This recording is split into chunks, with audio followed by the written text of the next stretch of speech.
Yeah, thank you. It's been a concern.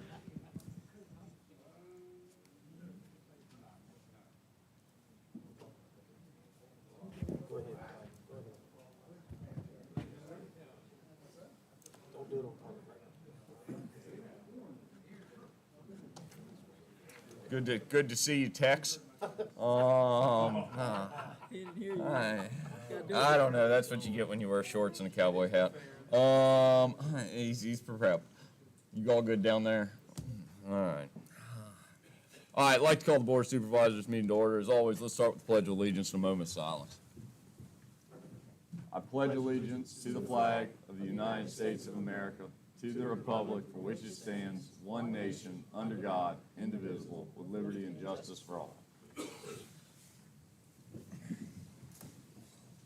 Also, we lost this week a previous supervisor, Jerry Butler.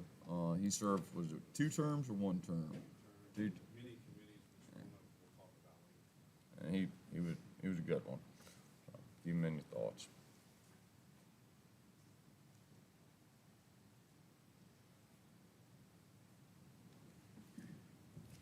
All right, thank you. We do have a quorum. We do need to adopt an agenda. Anything anybody has to add to the agenda this evening? Mr. Chairman, just for clarity, we try not to add things, but there was one that popped up, 5A, on recommendation of the Social Services Board. Unfortunately, as you just recognized, Mr. Chairman, due to the passing of former Supervisor Jerry Butler, there is a vacancy. So we did add that per DSS request. I think that came in Monday. Yes. So that would have been a later request. So just so the general public knows why that was added. Other than that, there's no additions, Mr. Chairman. Anyone else? What would you like to do? Yeah, Mr. Chairman, I move that we approve the agenda as amended. Second. Motion's made and seconded. Further discussion? Hearing none, all in favor signify by saying aye. Aye. Opposed, same sign. Public comment. Public comment. Any public comment? Gonna do it multiple more times. Anybody watching us today? Not a soul. Yeah, we're back on schedule. All right, we'll do it again later. Constitutional officers, department, agencies, and committees reports. Jerry?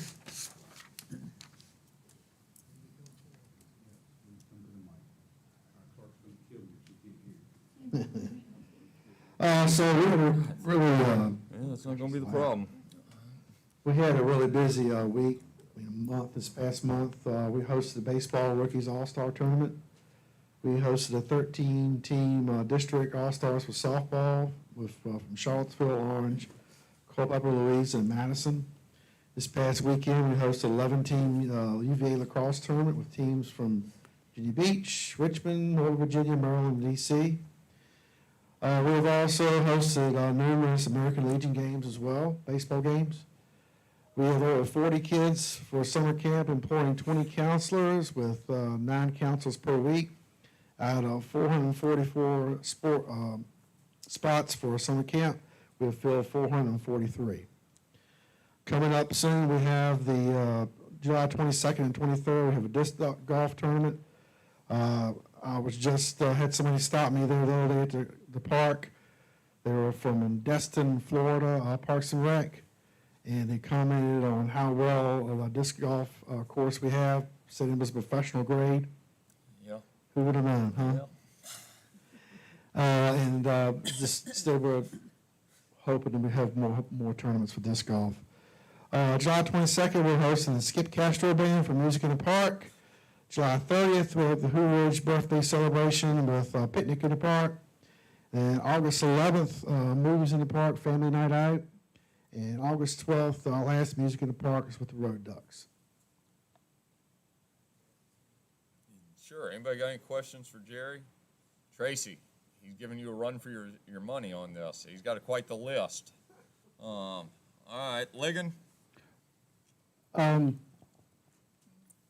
Still up to the Plan Commission, it'll to be determined if we meet on August 2nd. I know we won't have a joint hearing next month, so just scratch that from your schedule. I know you've been very busy. I think we'll just go ahead and meet August 16th and have a hearing on September 16th. In a month, the next time we meet at 4 o'clock, I'll talk to Jonathan. I want to just give a kind of an update on the comp plan, where we are. We're doing some remote work now. I think we're doing okay. It might not be finished this fall, but late fall, I'm hoping to have it finished. So we're working diligently on that. So that's all I have for right now. What about the workshop in July, Ligon? Well, I was going to cancel that since we don't have any hearings for August. The only one, I should have caught you and I apologize.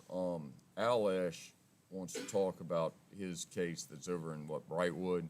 Right. And would like some direction on when to talk about it, and time is seemingly becoming more of the essence. I do think it's something that the Planning Commission probably needs to discuss to figure out whether or not they're gonna go down the path on how access to that site is gonna be allowed. Right. Your recommendations, wait till August. I think we can wait till August. It might be best if Al just came to the board, and I'll be happy to come and just talk to the board. Ultimately, I think we'll make the decision if that's something we want to pursue, and you could send it to the Planning Commission to review it.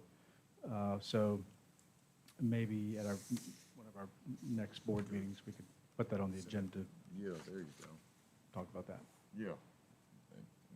Cardy's right on the money, is that we're gonna talk about under new business development committee, maybe that's the place to send Al, and have the development committee kind of go through it with them, and then we can start that process, as long as it doesn't slow down too much, and that, heck, he's an easy type applicant, he may be one that would start the process in a positive way. I think that's a great recommendation. I believe he already has plats done, so that would help us further along in that process. So that's a good suggestion, and pending what you decide on item 8, we can certainly make that an agenda item.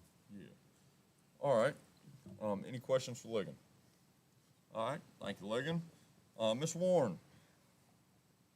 Good afternoon. I just want to report that we are officially in fiscal year '24. We have 2 periods open in Munis. Fiscal year '23 will continue to post year end and for the next couple weeks. And fiscal year '24 is open. Purchase orders are being done now in fiscal year '24. And we plan to have a soft close, pre-audit soft close done, hoping the end of next week. And I'll be able to report some numbers at the next Board of Supervisor meeting on fiscal year '23. Also working with Mary Earhart, the audit team, pre-audit team, on some upcoming GASB changes that we are planning for. And the team has just been very busy with the 2 fiscal years right now. Questions for Mr. Warren? The only one I'll hit you on, Mrs. Warren, is previously with Mary Jane Costello, she was doing a lot of the pre-audit work in anticipation of Ms. Earhart being here. Are we doing that kind of stuff again, or are we kind of back to where we were with Ms. Earhart? So we are, because we're in the 2 systems for fiscal year '23, we're going to use Mary Earhart's team for pre-audit. And my goal would be next year, next audit season, to not need pre-audit services because we will be in 1 system. But with me being new, plus being 2 different systems, there's a lot to unpack this year, so I do think we're gonna need their services again.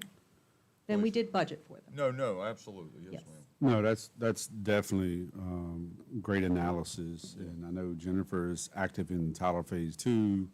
We're getting ready to start in Tyler Phase 3, so it's getting through. I know it seems like a long season or a marathon with these ERPs, but getting through that process alone.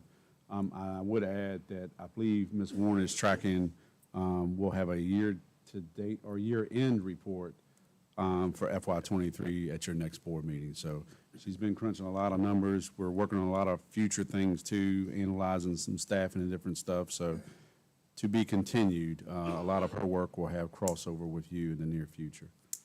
Thank you. Anybody else have any questions for Mrs. Warren? All right, Sheriff? Good afternoon. I want to thank Mooney's not here today, and also Jonathan, as usual. One of our 20-year-old AC units have gone again at the sheriff's office. They're trying their best to find a unit. So when I left it this afternoon, it was 79 degrees, but we have multiple fans running. So Mooney and Jonathan's both working on there, trying to find out. So I'm thinking it's not only our office, other departments here in the county. As you know, this is Fair Week, Parade Week, correct, Tracy? So I look forward to seeing everyone out there. I've got to be there, you need to be there, at least one night. I understand that the board's considering voting to give me a credit card so I can feed my people through Jonathan. I appreciate that. No. Oh, Keep going. So I have two other things on the agenda. We don't talk about those now. We'll talk about them later. Like 5 minutes. Okay, all right. Yes, Thank sir. you again, and look forward to seeing everyone. I'll be there, you be there. Thank you. I'll see you there. Thank you, Sheriff. All right, Mr. Daniels, please. Yeah, so Jonathan just executed the contract with Wingate Appraisal for the 25 reassessment. Had a conversation today with a couple of members of the Wingate team, looking for that to go smooth, and we're comfortable with them, and that they've been here, so they know what they're doing. Working personal property, working business tangible property, and getting ready to fire up for land use here in just a few. How are we doing on tracking Airbnbs, Brian? So Airbnb's reporting as a total. There is still a lot of stuff going on at the state level. Legislatively, they are required to report. However, they're citing a couple federal legislation for secrecy of information on giving us the details. They're giving us the money, but we're just not able to align it perfectly. We can get some gross receipt type stuff, but it's still kind of a tussle. It'll get ironed out, hopefully. I was more thinking, it seems like, and Ligon makes the comment, press 5 for Airbnb rental at his office. We're still looking actively trying to make sure that we're catching everybody, Sure, right? And sure. I say catching in a We positive scour way. the website, especially this time of year, we're definitely doing it. No. We're trying to identify them.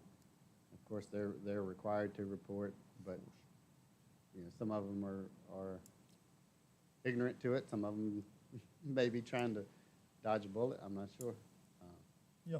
No, but we're looking, we're making sure we oh, yeah. inform and doing Yeah, all the right we're, things. Good. There is no easy system, but yeah, we're looking. Very good.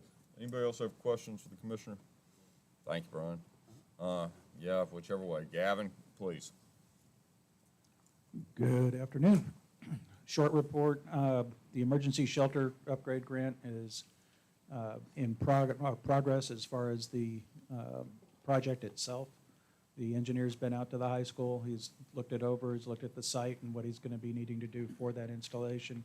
Looks like we're going to be well within budget. So that's really good news considering it was a few months from the time we got the original quote.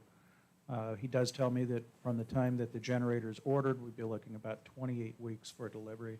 They'll get a lot of that pre-work done before it arrives, so it'll only be a week or two from the time the generator arrives to the time that we're starting it up, and it'll be in operation. So really good news on all fronts on that one. SHSP grant, we are planning to submit 2 grants this year, and it'll be on Friday this week is what our goal is. We're still waiting for a third quote from one of our vendors. Hopefully we'll get that. It was supposed to be here yesterday, and I have checked with Chief Coppage on that, so he's applying pressure. So hopefully we'll have that. We've got numerous letters of support from neighboring jurisdictions for the command center, and some for the message boards that we're looking at. So these will be great. The SHSP is a 100% grant, so there's no cost to the county on that other than we pay for it and it's a reimbursed type of procurement. Madison Fair, I am interested in getting one of those credit cards too that the sheriff's getting. If we can, that'd be awesome. But final preparation for the EAPs has been done with Chief Ham, and so they've got those all ready to go. We'll be set up at Gate A this year. A little bit different format just because there were going to be more vendors present this year than last year. So looking for a good, safe event. We've got most of our folks are scheduled in for this special event. So we should be really good coverage. That's all I have. Anybody have anything for Gavin? So Gavin, the message boards, this is something that the sheriff's department can use as well? I mean, Yes. are these like traffic messaging Yes. systems? Yeah, if you think of the VDOT signs that you see Yeah. on the side of the road, these are right off the same contract, actually. So we'll be buying at the VDOT price. They're the full matrix boards, so they're very programmable. The sheriff's department will probably use them most. So, but they'll be available for just about anything we want to use them for, from special events to acute emergencies. You know, if we ever had an active threat or whatever, we can start moving people around the county in different ways. So we're looking at 4 of those to cover the major highways. So if you have a bad accident somewhere, how quickly can these things be deployed to? Very, very quickly. We're talking about that too as part of the whole project, is where we would house these. We may not put them all in one location. We might have them in a couple different places so that we can run and grab one fairly quickly. So probably a couple of them at the new EMS building, once that's up and running, and then we would have them a couple in other places for that. Yeah, So. okay. So Supervisor, yeah, if I may, think like staging, whether it's for events. Right now, we're at the, I'm going to use the term mercy, but we're on a waiting list. If the sheriff wants one, VDOT has it available. Now, they have been nice and loaned them out, but if it's not available, it's not available. So this will be a resource for our public safety team. So any messaging you wanted to get out, or maybe you want to say we extend the tax deadline. You want that message to go out for the Treasury Department, but primarily think public safety group. It would be made available for those purposes. As far as accidents, we would just have to know where's that line between VDOT's traffic control and messaging of detouring versus us, but definitely for those other emergent events or special needs of events that the sheriff's office or the other public safety groups need. Yeah, we're limited, as I understand it, Sheriff, by how many a year? 3 times a year What? from VDOT. Oh, all right, yeah. So that's the other reason we want to have this as a resource, not only for ourselves, but regionally with some of our neighboring jurisdictions, because this is something we just don't have. And What's a message board cost? for 4 of them, the cost is $79,000. And that includes, I think, around $2,600 of freight. So they're, I think these particular ones were about $17,000, somewhere in that ballpark. And they're bumper pulls, so it's not a special vehicle that it takes to pull it. They're not fifth wheels. You can just bumper pull it. And they've Nobody's got ever priced solar this power before, backup Tim, on them, and so they're fairly sophisticated for a simple device. But if I remember right, the A-frame for the bumper comes off, so somebody can't just hook up and tow it away. Good. So, Good. If we use it in the town, we just gotta pay that $50. All right, anybody else have any questions? Noah, please. All right, good afternoon. June was busy, 173 calls, 9 minutes average response time. Continuing to assist Green with mutual aid. The rest of our partners did not do a request. Working with personnel, down 4 FTEs. We do have several applications. Advertising's going well. Interest, we're seeing an increase, which is good. We're fully staffed on our part-time roster. And beginning of this year, we increased the hour requirement from 12 to 24 to help fill full-time vacancies, standby events, all the hours that need help. I'd also like to recognize Jack McKean. He was promoted to EMS lieutenant, so we're now fully staffed there. In June, we did several standby events. Grays Mountain Music Festival, that was 3 days. Madison Youth Softball, 2 days. And then Jack, I'd like to recognize him again. He went out to Camp Varsity, about 50 kids, but did an overview of first aid, CPR. They had a good time. And then Chief Ham will present later on the ambulance replacement plan. Happy to answer questions. You have questions for Noah? These are good events to be going to. I mean, it's just good for everybody all the way across the board. All right, Alan, are you representing IT today? Where is Livingston? He's on vacation. All right then, go ahead. All right, good evening, everybody. So first things first, the website is very nearly completely done. We elected to take an extra 2 weeks just to get it fully baked, essentially. The back end is completely done. The intranet is completely built. We're there. It just needs a little more time in the oven to be perfect, essentially. We want the department heads to make sure everything's there that they want there, all of the forms are where they need to be, and we are fully ADA compliant before we go live. But where we're at, I'd say we're about 95% there. The next thing on the list is we'll be looking into getting a quote for social services, running a new switch and data lines in that building. Essentially, right now, they have one switch. There are no extra lines in there, so if they need any more data runs, we're gonna have to do something, essentially. And the other part of that problem is that's a state switch. If anything goes wrong with that, Bruce and I can't touch it. We can essentially plug and play some of the actual cords in there, but if anything internally goes wrong with that, we can't touch it. We have to reach out to the state for that help. Oh, I thought you had a question. Can we charge the state for this? I have no idea. Yeah. We'll contact the director of DSS. Yeah, so. get them to pay for it. I prefer not to have battles Yeah, with the state they're if not I can doing avoid anything. it. Yeah, I was gonna say, why are we in there? Absolutely. Essentially, if I understand it correctly, the switches, the lines from the switch go to our Mitel phones. The phones then go into the back of the state computer. The phones are us, so they'll get an IP address from our network, and then once they get to the back of the computer, they will get an IP address from the state's network. We can't charge the state for the phones too?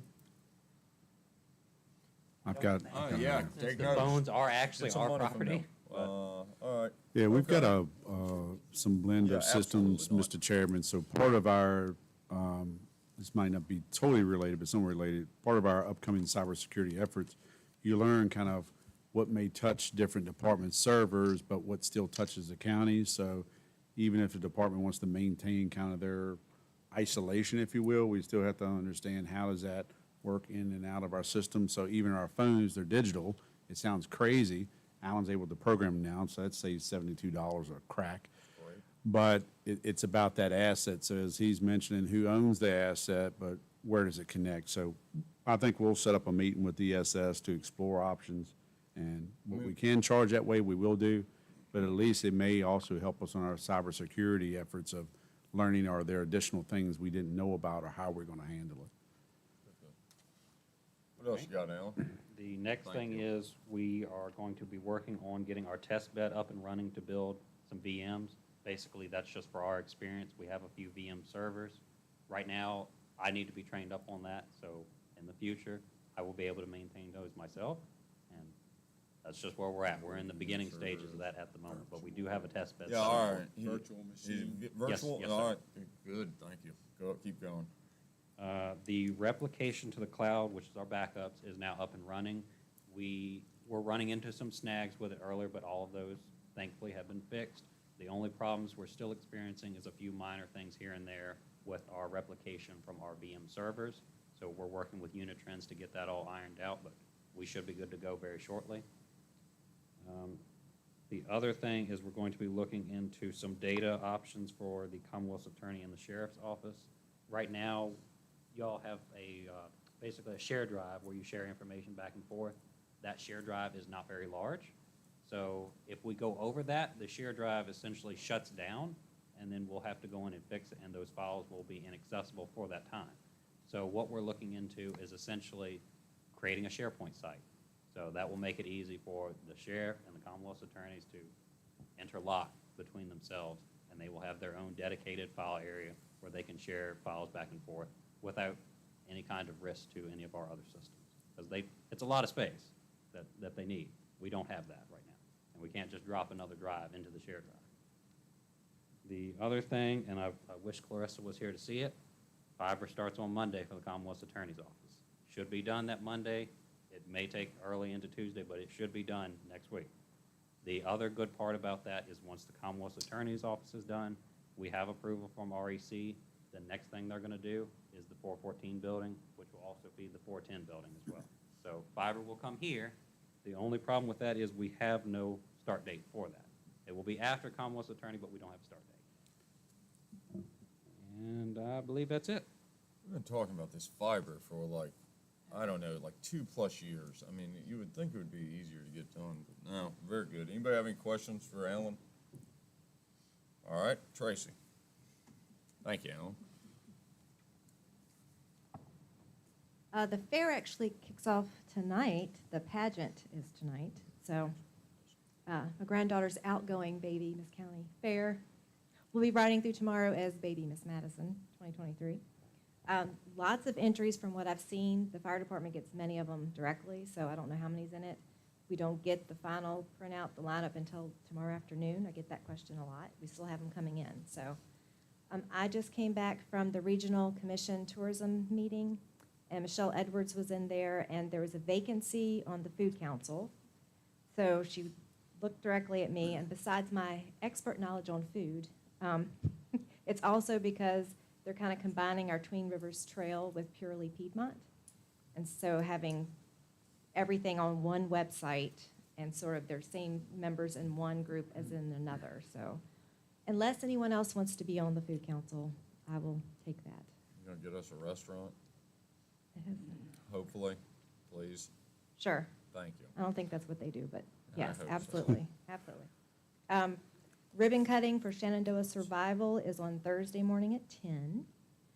The ribbon cutting at Cake Crumbs on June 10th went really well.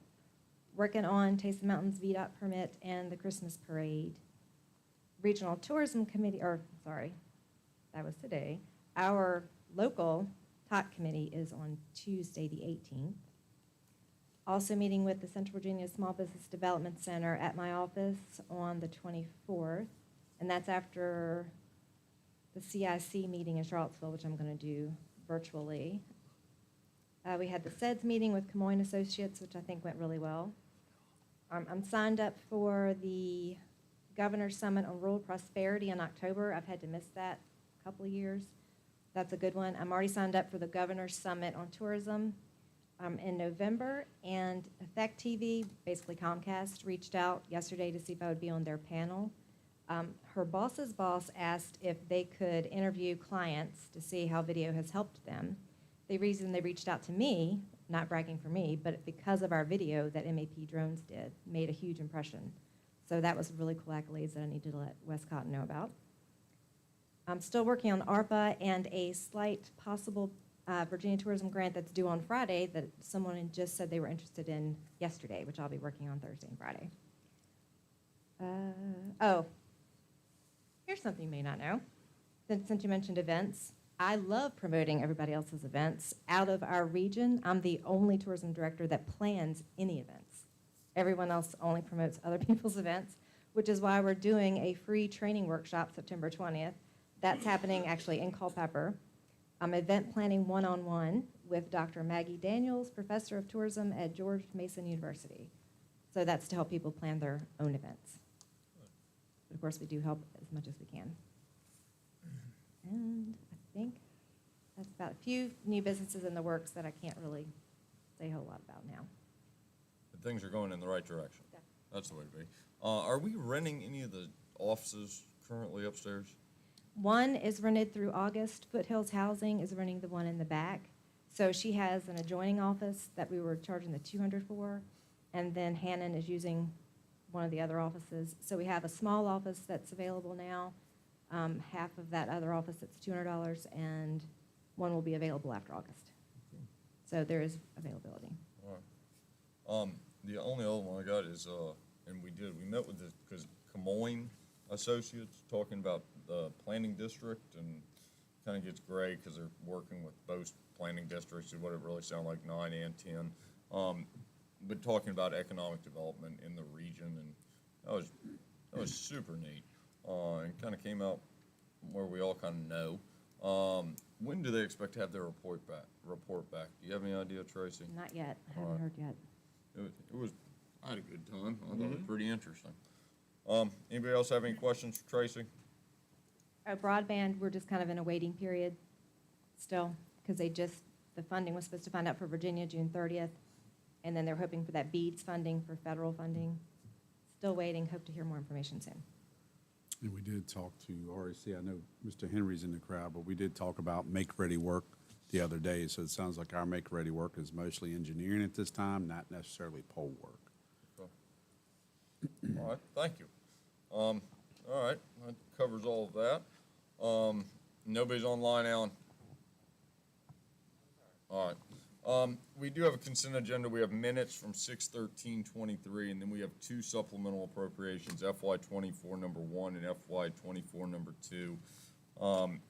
Your number 1 is the 25K for the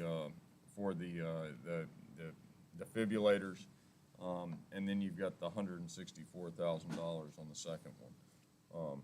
Comments, thoughts? What would y'all like to do? Mr. Chairman, I move to approve supplemental appropriation number 01. Second. Just number 1? Or do you want to do the consent agenda, the full one, Ms. Oh, Hoffman? well, okay, I have to Excuse me. abstain from the minutes. All right, okay. Well, we have a motion on the floor. Is there a second for the FY '24 number 1? Second. All right, motion's made and seconded. Further discussion? Hearing none, all in favor signify by saying aye. Aye. Aye, opposed, same sign. We also have the minutes from 6/13/23. Yeah, move to approve as presented. Second. Motion's made and seconded. Further discussion? Hearing none, all in favor signify by saying aye. Aye. Aye, opposed, and abstain? Abstain. Yes, ma'am. And then we've got FY '24 supplemental appropriation number 2. So moved. Second. Motion's made and seconded. Further discussion? Hearing none, all in favor signify by saying aye. Aye. Opposed, same sign. All right, no special appearances. Mr. Weekly, tell us about the amendments to the local and regional water supply planning regulations. Thank you, Mr. Chairman. I provided the information at the last board meeting to make you aware that there's a public comment period going on. That closes in less than 2 weeks. Staff review, not really any comments or concerns or suggestions I have for you all. I've seen one of the changes was it allows for more inter-jurisdictional cooperation. So for example, you have a northern Piedmont area that's comprised of Madison, Culpeper, Orange, and so forth.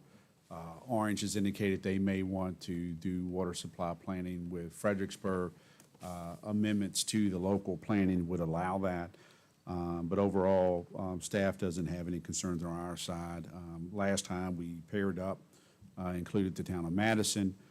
Patrick Monty with the Regional Commission has assisted Madison County in the last several water supply planning. So in any risk identifiers, you're already doing that. Of course, you have drought mitigation and things like that. So staff has no recommendations or comments to give other than the public comment period is at the end of July, and I'm happy to address any concerns you have. I would directly give that for that public comment period, but staff does not have any comment.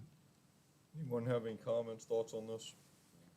I just wanted to ask Jonathan, so Madison County submits their water supply plan. Who works on that? for us? DEQ is the governing, they're the ones that have statutory authority on requiring updates, Yeah. questioning, review, and approval. So that's who these So would be RSA submitted. doesn't help us with that? No, we may obviously involve them as it comes to water impoundment because they own White Oak Lake, for example. But the submittal is required by the locality. So no staff time has to go into this? There'll be some. There'll be some of my time. There'll probably be some legal review. Minimal. Yes, Okay. yes. All right, anyone else have any comments on the regional water supply planning regulations? All right, let's go to the next one, sign ordinance update. Mr. Weekly? Thank you, sir. We originally had a public hearing scheduled for tonight. We pulled that ad due to some additional work needed. I think there was a subsection 11 that actually was deleted to prior board action. So where that stands, I had given the latest draft I had to the registrar, who has provided that to the electoral board.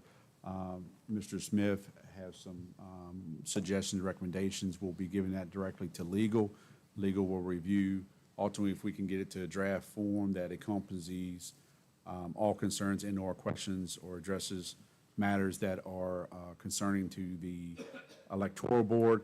We would then bring that to the board to review, get any comments you've had, or get it to a final four. Should you want to move it to public hearing, then you would set a new public hearing date. So that's the update I have for the sign ordinance, unless you have any questions or unless legal has any additions they wish to add. Just that we received comments from the electoral board this afternoon. I will forward those to Mr. Wright after the next meeting. Thank you, sir. I do think we should set a goal on this one. I think we should try to get this one wrapped up at the second meeting in August. I think that put a deadline on it so we can move forward and this just doesn't sit behind us. That is certainly feasible. Thank you. Mr. Chairman, do Yes, you sir, want by all to, means. are you wanting to set that date tonight as a hard date, or No, do we've you want got to a wait? couple. I don't think we need to set the date. All right, I we'll do work think towards that without an official vote. I just want to clarify. I do think we should kind of get this thing going. There's other things we've all got to do. Anybody else have any other comments on this? All right. Let's go to the Route 231 North VDOT Safety Review Report. Mr. Weekly? Yes, I believe it was at the May 9th meeting, I had to be out for a family obligation, but there was a request made to the residence engineer at VDOT due to a tragic fatal accident, again, at that intersection near Ayler Road and Route 231 North, a safety review report to be performed. VDOT made the board and the public aware that after any fatal crashes, they do a normal safety review. We did receive that letter, that's in the packet. I did notify the Coates, who as well, they had an attorney make a request and got a response back to them too, which is similar to what we have. So overall, they're saying speed is the issue. The only additional work they would do out there is to put some chevron signs out on that curve. So not sure if that's satisfactory to the board or not, but this is the report that VDOT provided for that safety review. All right. Anybody have any comments on this? Except there are no rumble strips there. No, there's no rumble strips, and nobody wants to drop the speed limit just on the basis that nobody's gonna follow it anyway. Yeah.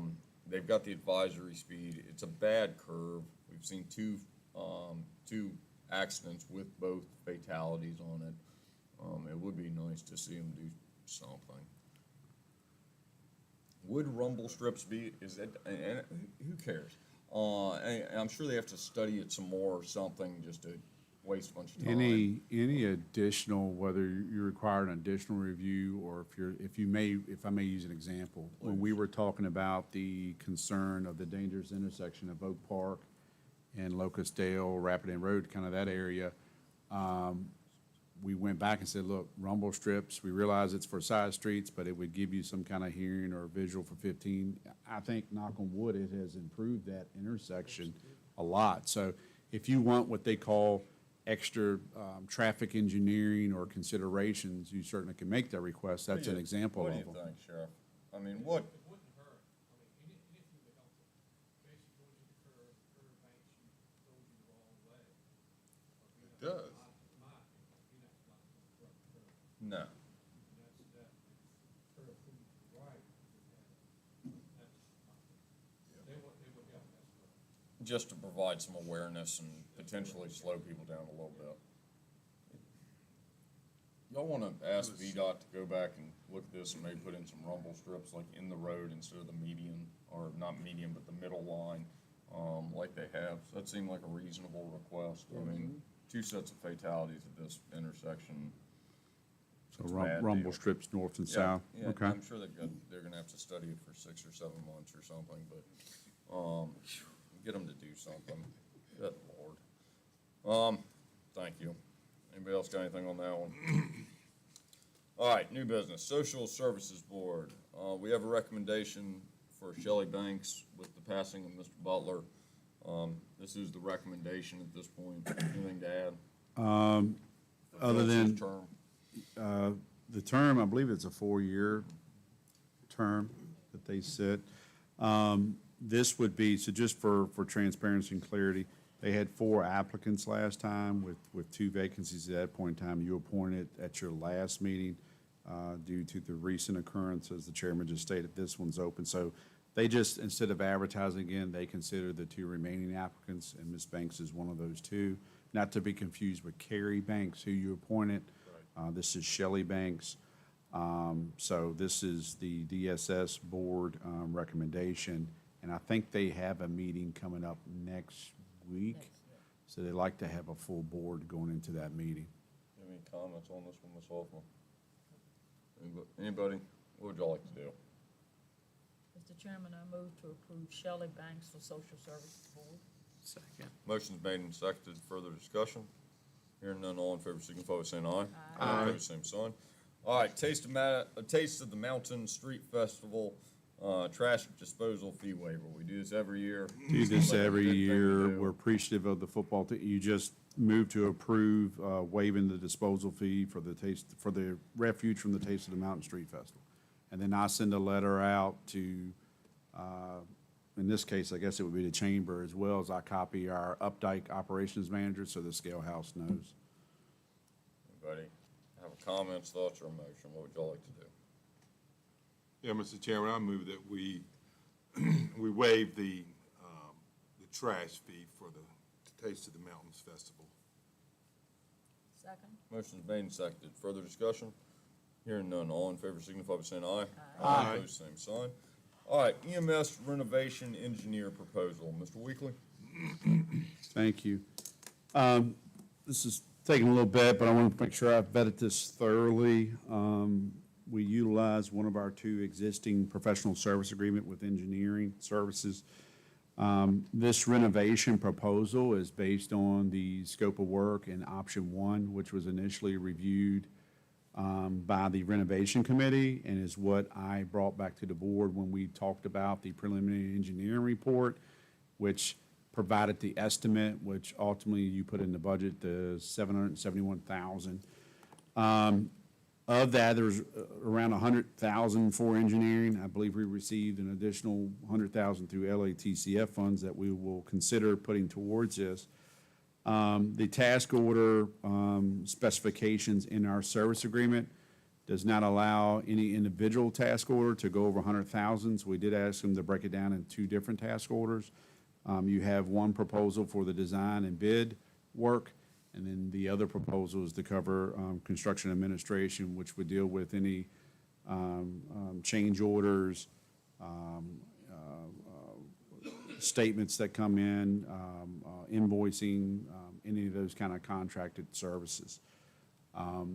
So after reviewing those, Supervisor Yao did make a very good point. We spoke earlier. When I've asked for some revisions, there wasn't an update of the timeline.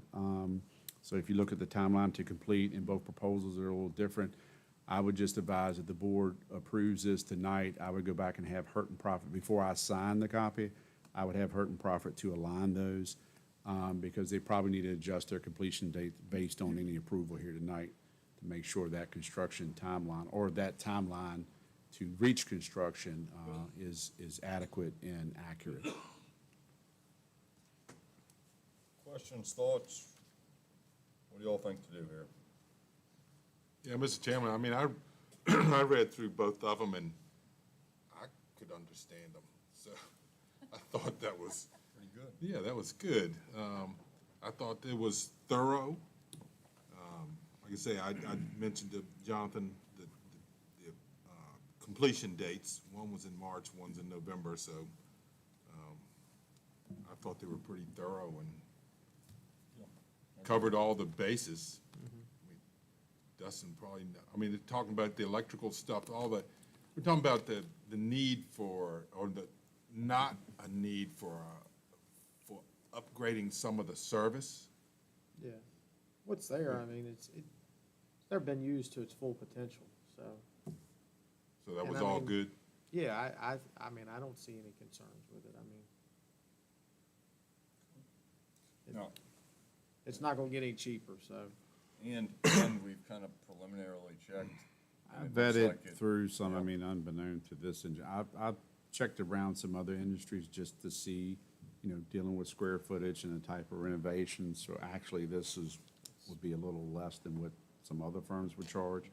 And really, this is gonna get you to market. So there'll be a design that you ultimately approve, and then they're gonna put out for bid. So the market's gonna tell you, you may have a budget of X, it may come in, it may come over, it may come over, under or over. So this is to get you to market, to get it to bid, to see what it's gonna, ultimately cost you. Just one step. Unfortunate, but Baby steps. very expensive. What would y'all like to do with this? Yeah, Mr. Chairman, I move that we approve the two engineering cost proposals from Hart and Profit for $149,100 and authorize our county administrator to execute the contracts. Second. Motion's made and seconded. Further discussion? Hearing none. All in favor signify by saying aye. Aye. Opposed, same sign. All right, Development Committee. Mr. Weekly? All right. I should have signed, I didn't delegate well this time around, did I? Should have got some other folks involved. The Development Committee, shortly upon my tenure here, was a couple initiatives I wish to bring. One was a Realtor Roundtable, and Tracy is taking that and running with it. Appreciate it. The other was Development Committee. The thought process behind that is try to catch a applicant, or what I would call a pre-applicant, learn a little more what they're trying to do. So they may come to you and say, hey, I'm John Doe, I want to buy a tax map parcel X and want to use it for this purpose. Well, you learn about what that is, and you can kind of give advice. But in that room, which my recommendation I have in the board report, you would have your county planner and zoning administrator, you'd have your building official. I understand there's at least one member that's interested, maybe more than one. I'd say no more than 2 board members. The Planning Commission Chair, Mr. Carpenter's had been there in the past, so I would recommend him being there as well. VDH loves these, of the couple that we've had. They've actually asked about them. So you would have stakeholders like VDH and VDOT there to hear the project earlier on. Sometimes that can make a difference of if the applicant thinks, whoa, this may be too involved and I don't have the resources, or this may not be the right parcel, or this is great, this helps shape my application and move forward. So it's really more of and we'll have Director of Economic Development there as well as legal. So I have the membership recommendation in the packet there, who would make up participants. And you have a standing monthly meeting. If there is no pending applicants, you would not have the meeting, it would be canceled. This meeting would be coordinated by Mr. Webb. And then emails would go out to the group, the week prior if you have a meeting, kind of a little brief list of what we're talking about, not as inclusive as what all the good work he does as far as reports at a normal planning commission, because this is pre-level. I think it's a good opportunity to flush some of these things out and fine-tune some of the application. So my recommendation would be for the board to consider forming the development committee. Bear in mind, anytime the board votes on a committee, that is a sanctioned committee. What we would look to do, if you agree to approve this committee, we would add it to your committee assignment list, and then every year you would move to appoint your membership, just like any other committee assignment. I'm happy to take any questions. This sounds like a good deal, Yeah. all the way across the board. I mean, this goes right along with the real estate roundtable that Jonathan has implemented. That's another just super positive thing. Yes. And then going into the planning commission where we're doing 2 workshops now, very, very positive. And this, Cardi has expressed that he'd like to serve, and I think, Dustin, this one kind of goes right up your alley. I'd like to. Do you mind serving on this one? No, I'd I love mean, to. the list that I've got written out is Jonathan, and I'm sorry, we all seem to know each other, is Jonathan Tracy Ligon, Dustin Cardi, Jamie Wilkes, Steve Carpenter, Hannon Wright, and then a representative from VDH. Does it sound reasonable, at least for the first year, and then we can curtail as we go? And we do need to sanction this. This is something that we should do as a motion. I think this is just becoming, this is more business friendly over and over again, and that's what we should be doing. Mr. Chairman, if I Yes, may sir. add real quick, just so I want to make sure public safety knows we're not leaving them out. We're not going to have them at every meeting because I value anybody's time regardless of their discipline or service for the county. But when there are ones, whether they're glamping or somebody's OC, we're definitely gonna give that to them. So as we learn, they'll learn and they'll give information back. So they'll still be part of that process, even though you don't see them on the screen.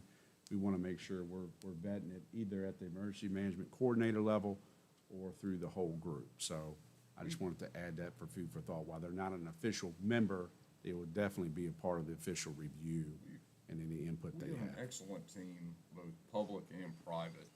I anticipate y'all bringing people in when you need them and doing what you think's best to gather the most information to make the right decisions and direction for everybody else. Yes, sir.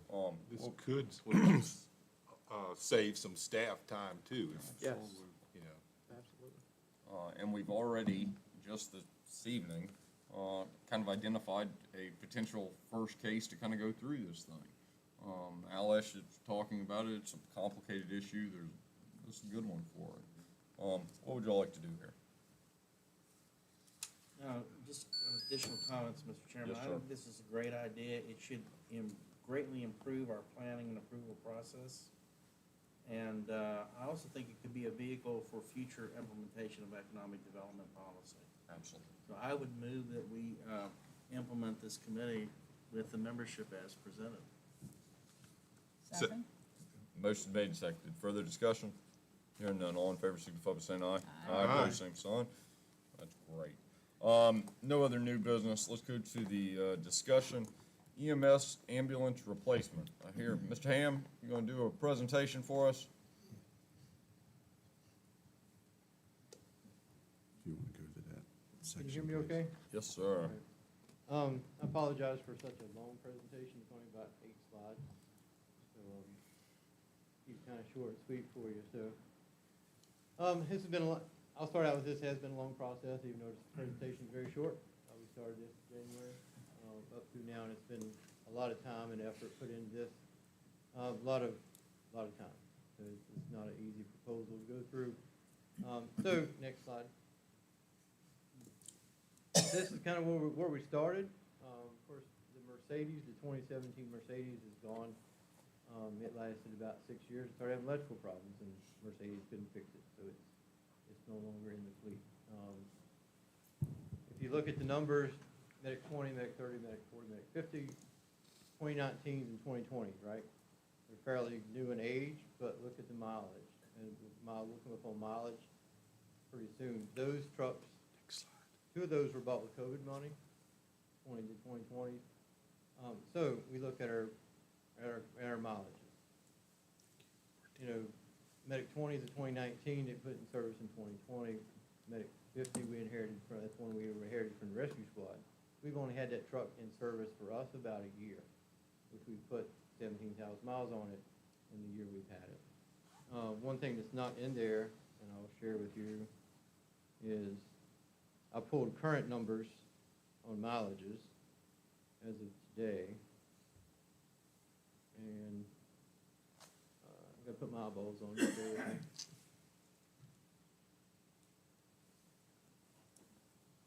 So Medic 20, and this presentation was done last week. I put this together Wednesday. So the mileage is what you see is Wednesday. So as of today at 3:20 today, Medic 20 had almost 1,000 more miles on it since last Wednesday. And the same with Medic 30.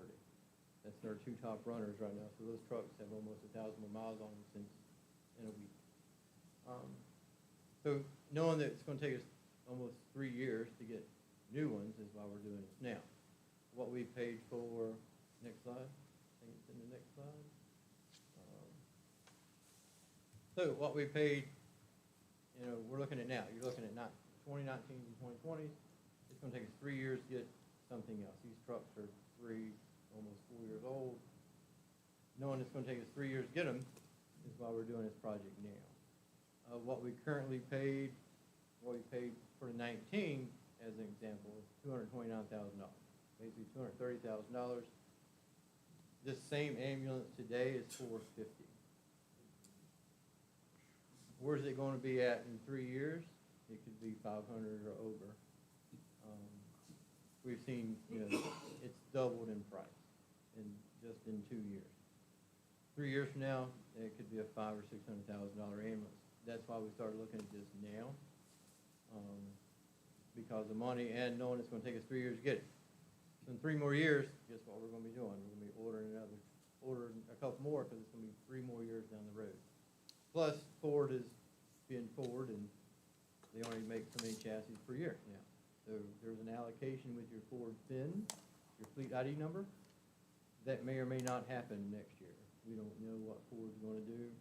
A lot of manufacturers have ordered 250 chassis, and Ford said, I'm gonna give you 100.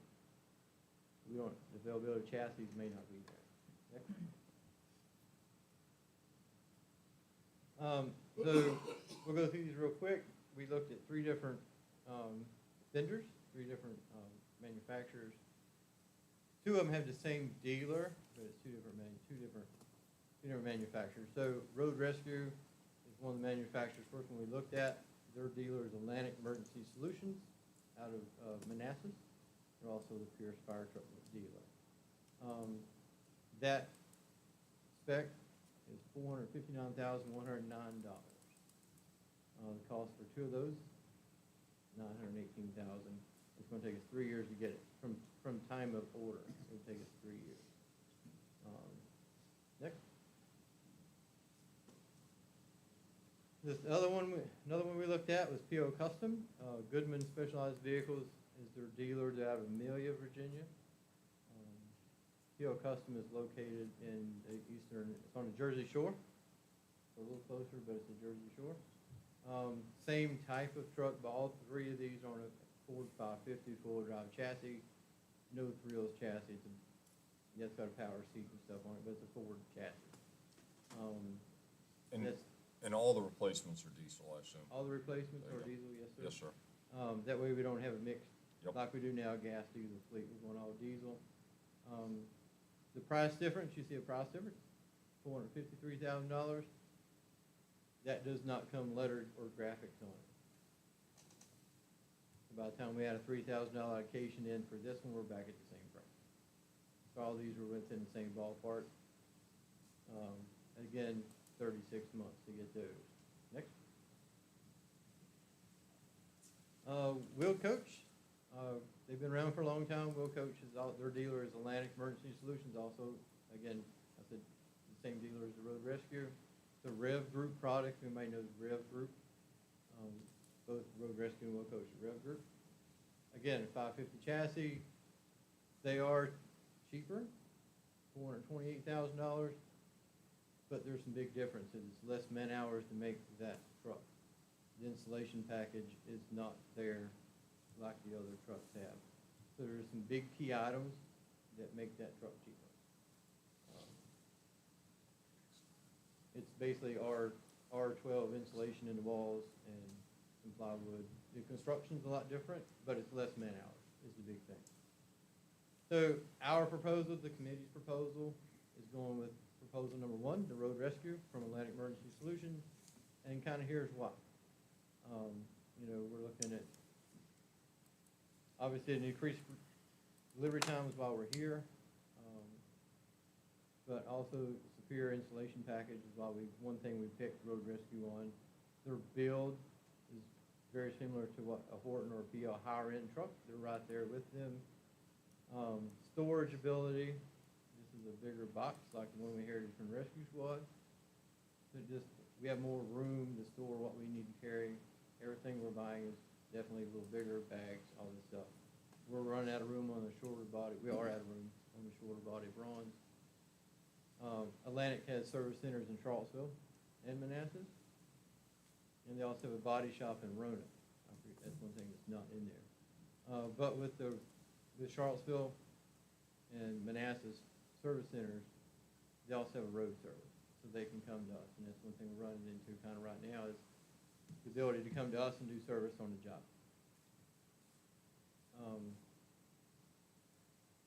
With everything else, I've personally, and a bunch of us have dealt with Atlantic and all these other places. They stand behind their product. Service after the sale means everything. We can buy whatever you want, but if it's not maintained or they don't stand behind it, it's not worth what you pay for it. Atlantic's going to stand behind their product. And that was a big reason we chose. The committee's recommended is the Atlantic Road Rescue. questions? I know it's kind of rushed, and sorry it took too long, but. Mr. Chairman, if I may just add, and thank you, Chief Helm. We did explore, as far as financing, two different options. We looked at leasing and we looked at purchase. Leasing, I think we're about $120,000 or $130,000 more over the extended of the lease term versus purchase. So I just want to let you know that staff did evaluate that. The recommendation will be a purchase. Certainly for me, and I appreciate the team, I got an opportunity to meet with them earlier about this and view all the work they did, good vetting this. It's time, so you just heard a 36-month delay as well as cost. Also importantly to point out, as some of you saw, you kind of got two different years. You got like 2019s and 2020s. So I know some of us had discussions is, do you stagger them, order one this year, order one next year? Or do you order it at both at one time? I think the recommendation here is to consider ordering two, but that's the pleasure of the board. I would strongly recommend, though, a purchase and at least a minimum of one. If you choose to do both, that is fine too. Just realizing that cost may go up. You saw that cost earlier. I think we were at a $230,000 pricing point when we used COVID money. But now we find ourselves at a $450-some thousand number per ambulance. So that would be my only caution, but that's the board purview if you want to do one or two, but staff definitely recommends the purchase. Oh, and you will not pay until you receive. So you're not approving any money per se of transaction. Now, you are approving it would go into your capital plan, but no monies would have to be spent this year. Sorry, Mr. Chairman. No, that's perfect. All right. I think, and I appreciate it in every way. Does anybody have any questions? I have one. Please. We talked the other day, and this one didn't come to mind until you actually just said that the box was bigger and stuff like, will it fit in the building? Yeah. It's not changing in height or nothing like No, that? It's the same width, length, height as the one we inherited from Rescue Squad. Okay. So everything will fit. We looked at all that stuff. Even with the addition, we're adding a buck stop bumper to the front of this one, but we still have the clearance room to save one of those deer hits. But Okay. we've been fortunate. All right. But yeah, everything will fit with our current. Thank you. All right. Yeah, I got Please. a couple. So I heard you say you're running out of room in one of the shorter chassis.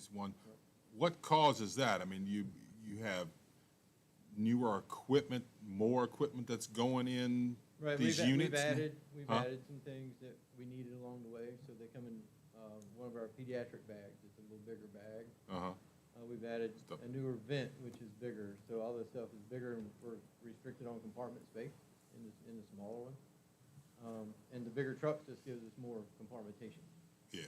Hey, granted, these questions I have are just for my own understanding. Like, man, I go by Madison Ford out there and you see a 550 sitting there, with nothing on the back. It's just a 550 with this chassis. So, but are these chassis different from Yeah, that kind of It's chassis? a regular 550 chassis. Just a regular but 550 chassis, They have the okay. camper prep package and the snowplow prep package on with the Beaster suspension up front and rear end.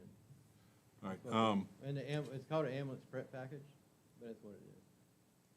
So what is your final determination for a replacement? Is it mileage or age or technology that's inside the box? Both.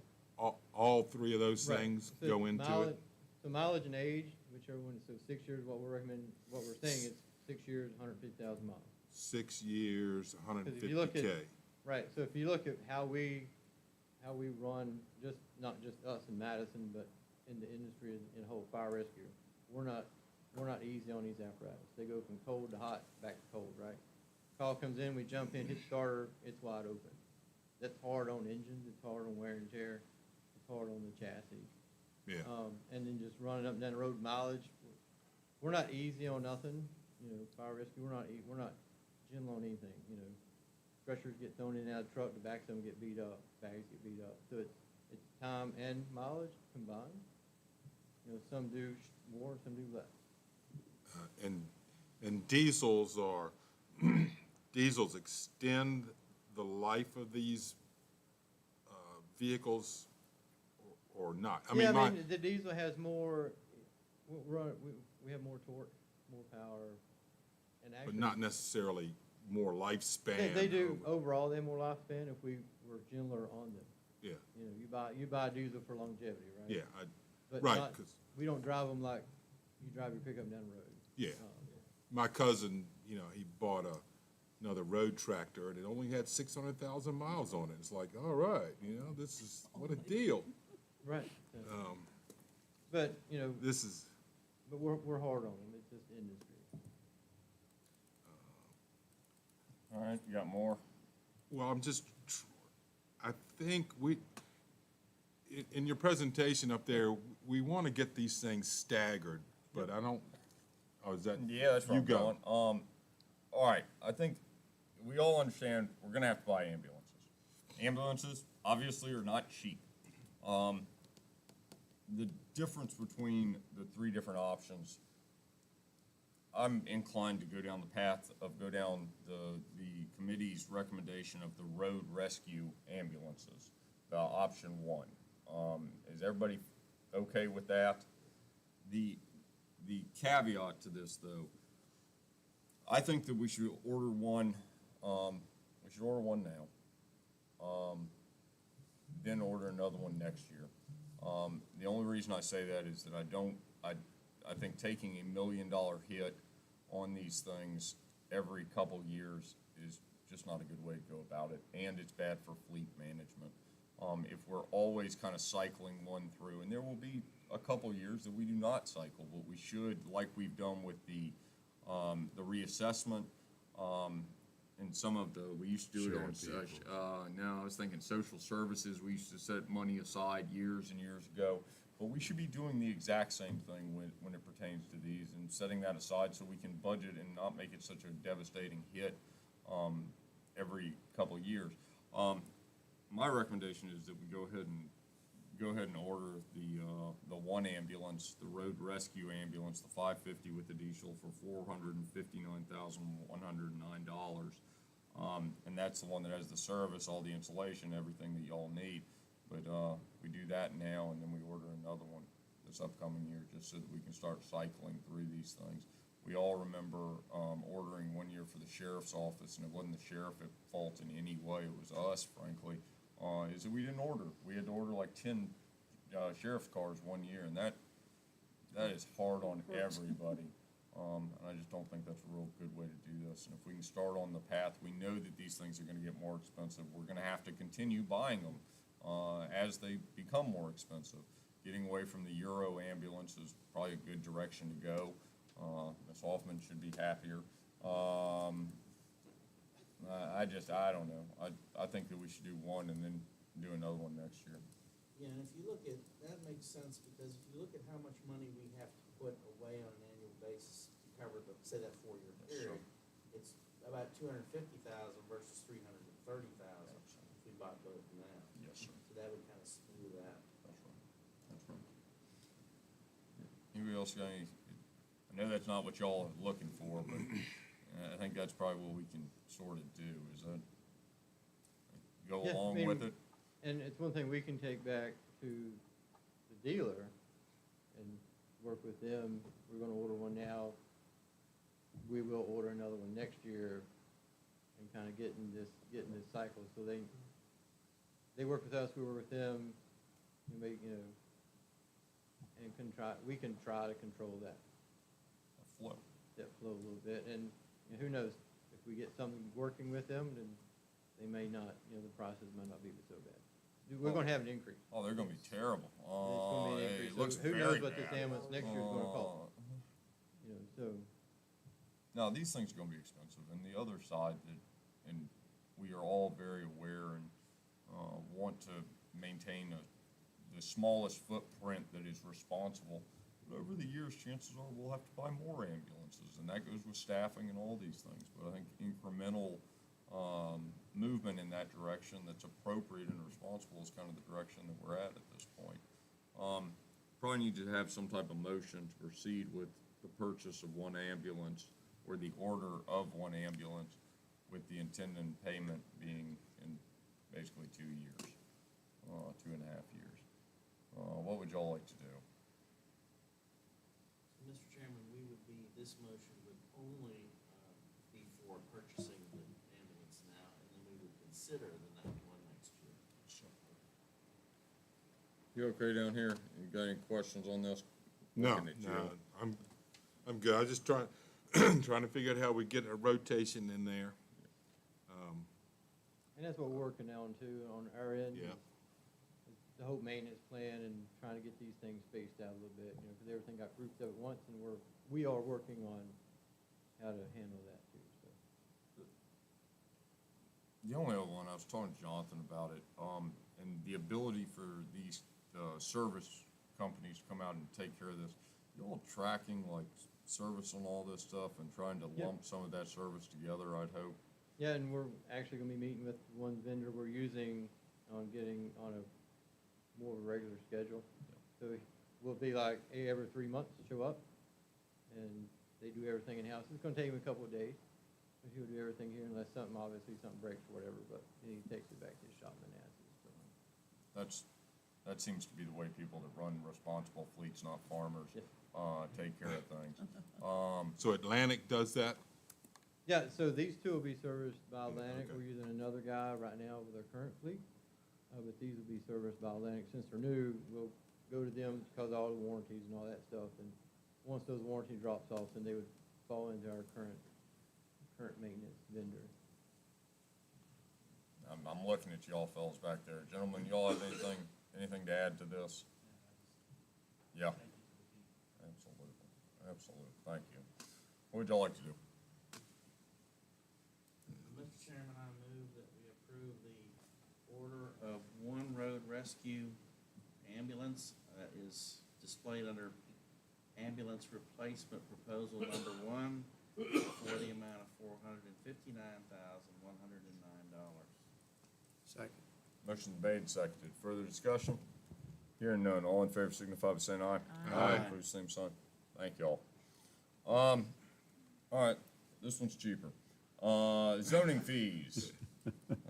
Thank you. Yes, sir. We need to Mr. go up on them now. No, hey, I'm telling you, you would think. And Mr. Webb's here as well to compliment on this one. Absolutely. So, recently, we kind of discussed different zoning that comes in and special use permits. And one in particular, I'm not going to mention tax map numbers and none of that, came in as an SUP. It's currently A1, but they're looking to do something a little more business. And it just got to thinking, if it's on Route 29, your Route 29 corridor speaks to what you want to see there, why not encourage folks to rezone to that adequate use? If it's not A1, you're not producing agriculture, selling agriculture products, it's really not A1 in my opinion. But good discussions have been had with Ligon and some board members about, well, probably maybe our zoning fees are not as attractive to encourage that. Right now, I believe rezoning is somewhere around $2,000, and then when you get over that 10-acre portion, it's like $100 per acre. So like the recent property on 29 rezoning, that's why they had, I think, like a $3,300 rezoning application. So, as far as a price, as long as we are recapturing cost of advertisement, I'm not looking for anything above that. I know some of you had a comment, why not make it the same as the SUP, which is $500, but it's just the cost of that advertisement. I don't know if we've had an opportunity to look at that cost of advertisement. I know Ligon, who does a lot of the advertising, and when we talk budget, he'll recommend fees or if he thinks any changes. So he certainly can speak to any recommendations that he may have on the zoning fees. So that's kind of the origin that got us to this point. And I meant to include that. This work? Hello? I meant to include that in the fee schedule for this fiscal year. I totally just, we did we up the 18 cents, so made a standard fee for mechanical permits. We changed a few things. I meant to ask for the rezoning to maybe be potentially decreased. It's discouraged a few people. Our $2,000 compared to other counties is not really totally unusual. Culpeper's $3,000 plus $100 an acre. Green's pretty high. Orange is a little more. Orange is $500 plus the cost for the ad. Ad's going to be about $400. Louisa's is a flat $1,000. So their places are all kind of all over the place.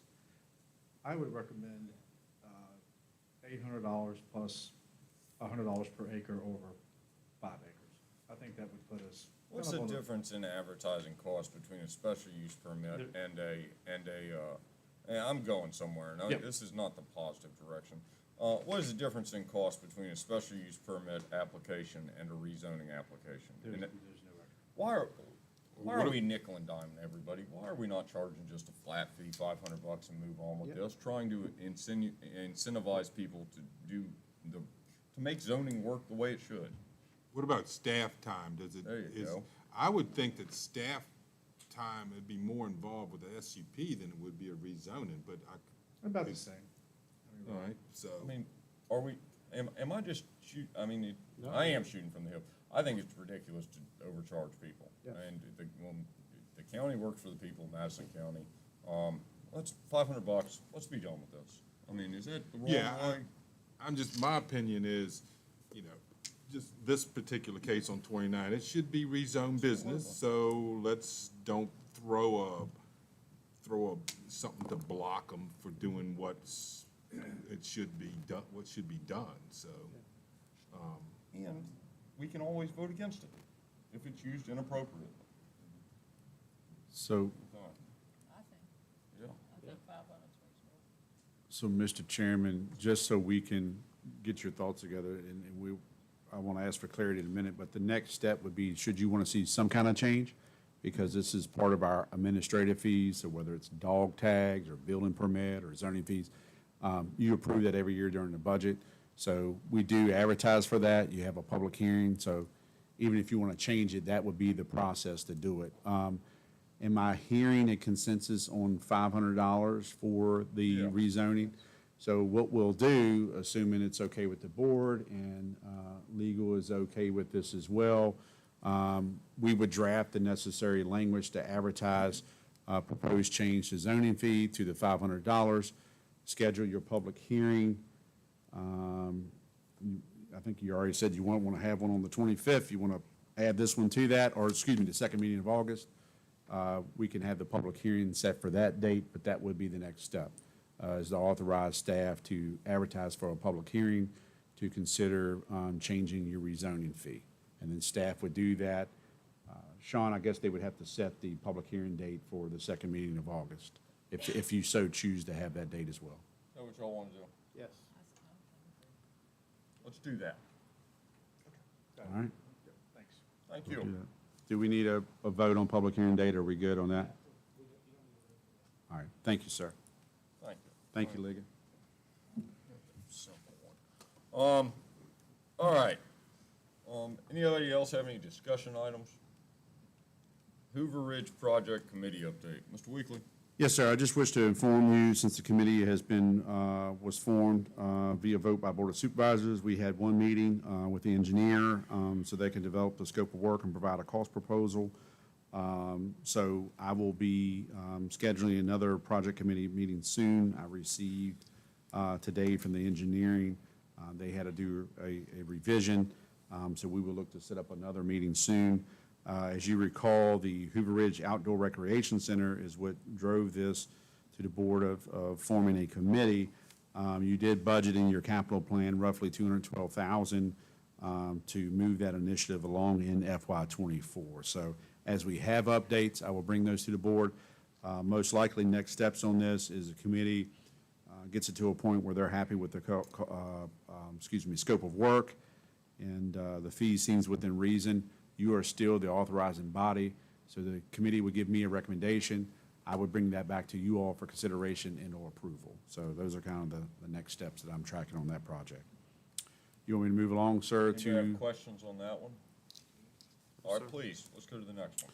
All right, the next one, Rapidan Region 2023 legislative issue. So myself and Mr. Jackson are the Madison County representatives of the Rapidan Regional Commission. And generally, it's administrators and a board member to the other counties, whether it be Fauquier or Orange and so forth.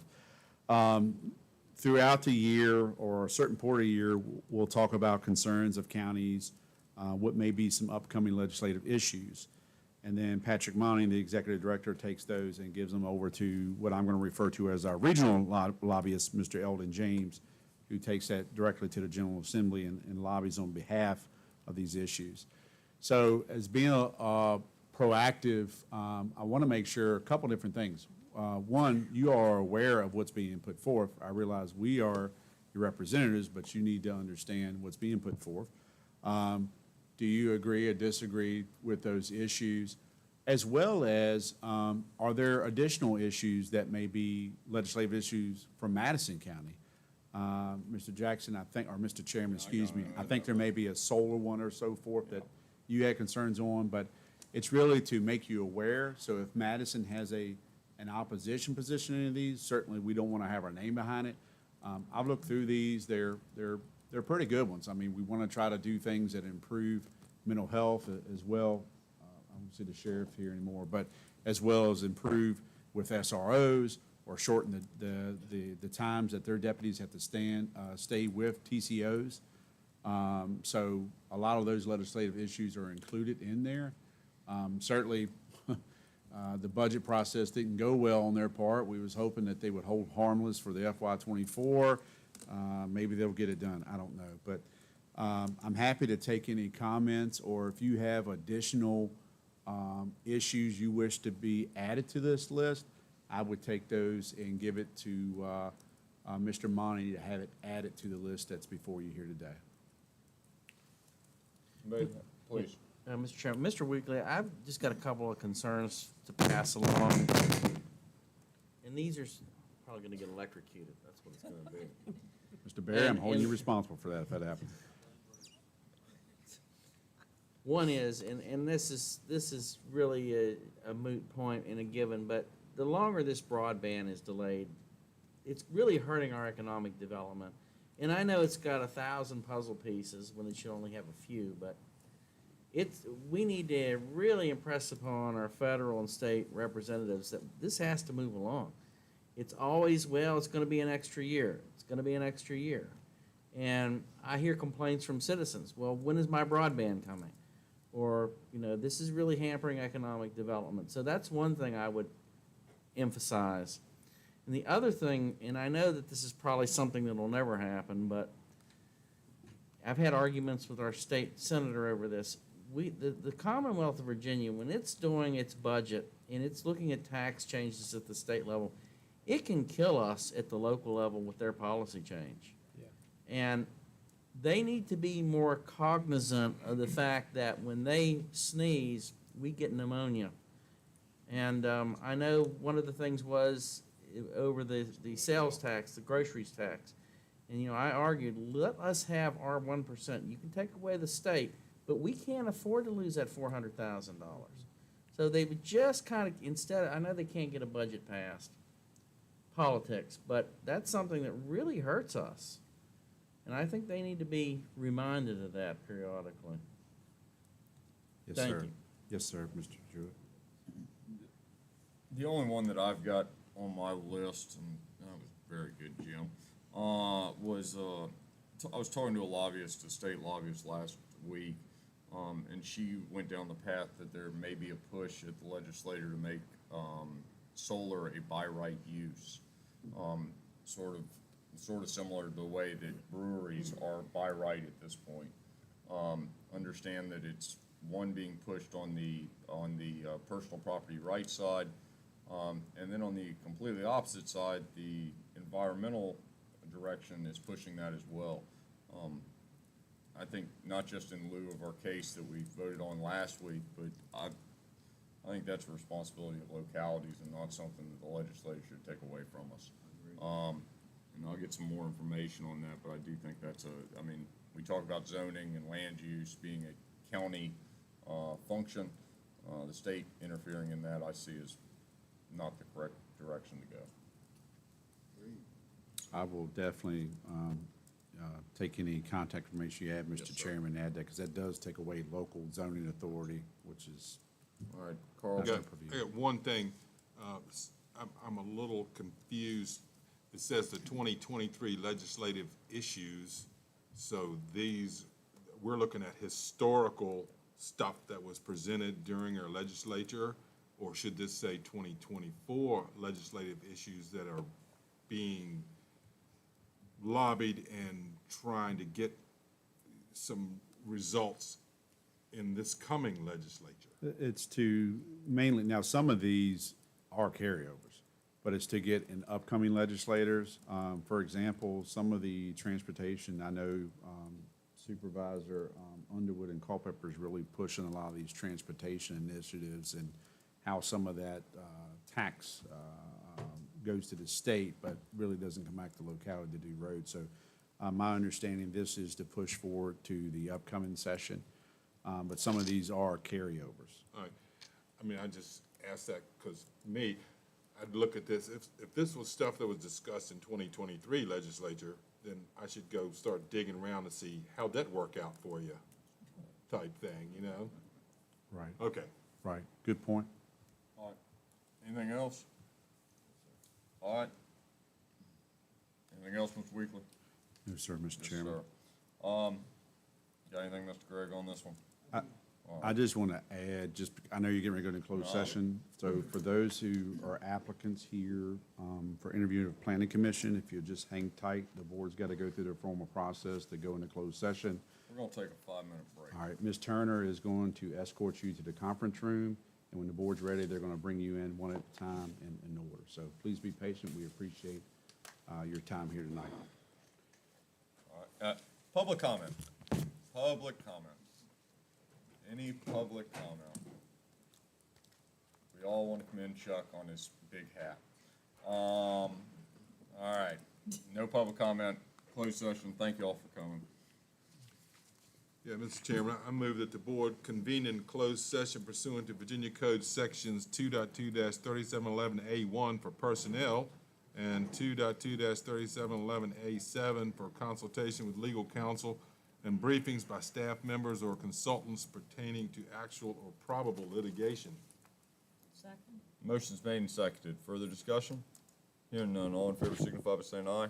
Aye. Opposed, same sign. Thank you all.